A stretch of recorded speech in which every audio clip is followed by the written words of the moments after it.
नमस्ते मोमो लभर। आजको भिडियो एकदम स्पेशल छ किनकि आज एकदम विशेष ठाउँमा गएर हामी मोमो टेस्ट गर्दैछौँ। मोमो टेस्ट गर्ने हैन, जबरजस्त मोमो खाँदैछु किनकि यहाँको मोमो आफैमा यति जबरजस्त ठुलो छ। तपाईले टेस्ट गर्छु भन्दा पनि तपाईको पेट भरिन्छ।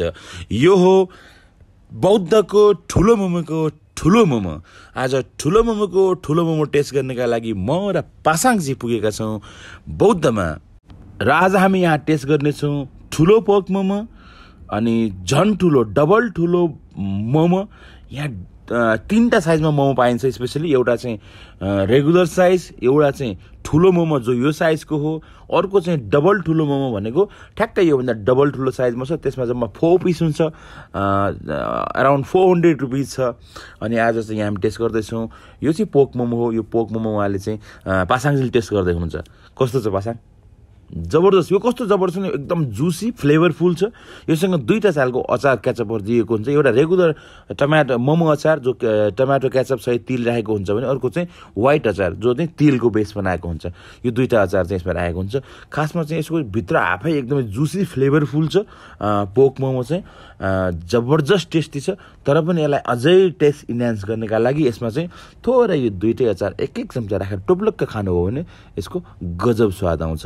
यदि तपाईँ चाहिँ बौद्धतिर हुनुहुन्छ, राम्रो मिठो मोमो खाने प्लान गर्दै हुनुहुन्छ, सोचिरहनु भएको छ भने यहाँ टेस्ट गर्दै हुनुहुन्छ। फेरि एउटा चाहिँ पासाङजीले टेस्ट गर्दै हुनुहुन्छ अर्को मोमो। तातो छ होइन त? अहिले तातो छ, एकदम तातो छ। यो हामीले आउने बित्तिकै यसलाई खान थालिसक्यौँ, त्यसले गर्दा अलिक बडी हट छ।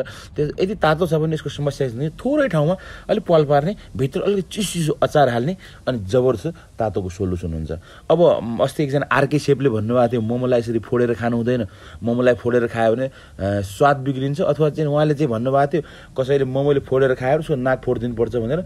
त्यही भएर चाहिँ पासाङजी नफोडिकन खान्छ, एउटा नफोडिकन अलिक ठुलो साइजको खान गाह्रो छ र पनि उहाँ ट्राई गर्नुहुन्छ। वाओ, जबरजस्त, वाओ, क्या बात। एक बाइट लिनुभयो उहाँले। यो निकै ठुलो छ, क्यामेरामा अलिक सानो देखिरहेको होला तर यो चाहिँ निकै ठुलो साइज छ कि भयङ्कर साइज छ। अनि यसमा चाहिँ विभिन्न तरिकाले यसरी अचार खाने, पुरै अचारमा कुब्लिक डुबाएर पनि खान सक्नु। यदि तातो छ भने यसरी डुबाउनु भयो भने यसको चिजो हुन्छ मोमो चाहिँ, मतलब आई मिन टु चाहिँ मतलब तातोबाट घटाउन सकिन्छ। यसो विभिन्न तरिका आफ्नो स्वाद अनुसारले, आफ्नो सजिलो अनुसारले खान सक्नुहुन्छ। यो मोमो चाहिँ एक प्लेट एकजनाले खान गाह्रो पर्छ। तपाईँहरू दुईजना हुनुहुन्छ भने बल्ल एक प्लेट यो मोमो अर्डर गर्नुहोस्। अब चाहिँ यो जबरजस्त डबल ठुलो मोमो। यो डबल ठुलो मोमो अराउन्ड 400 रुपिसको आउँछ। यसमा जम्मा 4 पिस हुन्छ। योसँग पनि दुईटा टाइपको अचार पाइन्छ। यो पनि मजाले फ्लेभरफुल छ, एकदमै जुसी छ, मजाले भित्रैदेखि भरिएको छ। त्यही भएर म भन्छु नेपालका विभिन्न ठाउँमा यस्तै जबरजस्त मोमो पाइन्छन्, जसले गर्दा आज नेपाल संसारभरि डम्पलिङ क्यापिटलका रूपमा चिनिन्छ। यदि नेपालमा जति मोमोका भेराइटीहरू संसारमा कतै पाइँदैनन्, नेपालमा आफ्नै मौलिकता छ। जति चाहिँ मोमोहरूका प्रकार बढ्दैछन् नेपालमा, त्यो मोमोलाई खान चाहिने अचारका पनि भेराइटी बढ्दैछ नेपालमा। झोल मोमो, डल्ले मोमोसँग थुप्रै इस्टाब्लिस ब्रान्डहरू छन्। नेपालमा चाहिँ सिद्धार्थ हस्पिटालिटीको आफ्नै एउटा मौलिक मोमो पनि छ, डल्ले मोमो छ, हिमाल मोमो छ, एभरेस्ट मोमो छ। त्यसैले थुप्रै मोमो पसलहरू पनि नेपालमा चाहिँ राम्रो गरिरहेछन्। अब यसलाई अलिक भित्र राख्नु पासाङजी, मजाले राख्नु न, होइन किनारमा नराख्नुहोस् कि बिचमा राख्नु न। किनारमा राख्दा त भुइँमा पोखिहाल्छ नि। हो यसरी बिचमा हाल्नु त। हो गुड। वाउ, धेरै तातो भएर उहाँले चाहिँ थप्दै हुनुहुन्छ। तर यति अचार राख्नु चाहिँ पर्दैन, अलरेडी यो जुसी छ। यति अचार चाहिँ यसमा आवश्यक पर्दैन। अब हेर्नु त कति जुसी छ, फोड्नु त। हो ए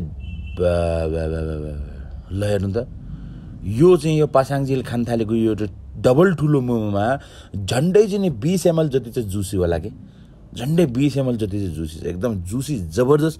अब तपाईँ यसलाई जुस होइन बोसो भन्नु होला, हुन त त्यही हो, जे हो त्यही हो। र यसलाई चाहिँ अब तपाईँ मजाले, अब यदि तपाईँलाई यसको चाहिँ मोमोभित्रको जुसी पनि मनपर्छ भने पासाङजीले जस्तो यसरी चुसेर खानुभयो भने जबरजस्त स्वाद मिल्छ। अब यसलाई अचारमा राख्नुहोस्, मजाले डुबाउनुहोस्, नुहाउनुहोस्, जुनसुकै तरिकाले खाए पनि जबरजस्त मिठो हुन्छ। यस्तै चाहिँ अब मेरो पनि उद्देश्य के हो भने नेपालभरिका थुप्रै मोमोहरूलाई चाहिँ यसरी एक्सप्लोर गर्ने, जसले गर्दाखेरि नेपालमा फुड टुरिज्म पनि बढ्न सकोस्। Thank you so much momo lover. समय दिएर भिडियो हेरिदिनु भएकोमा धेरै धन्यवाद। यस्तै मोमो रिलेटेड कन्टेन्टका लागि मेरो च्यानल मोमो नेपाल सब्सक्राइब गर्नुहोला, कमेन्ट गर्नुहोला, सेयर गर्नुहोला। थ्याङ्क यू, नमस्ते।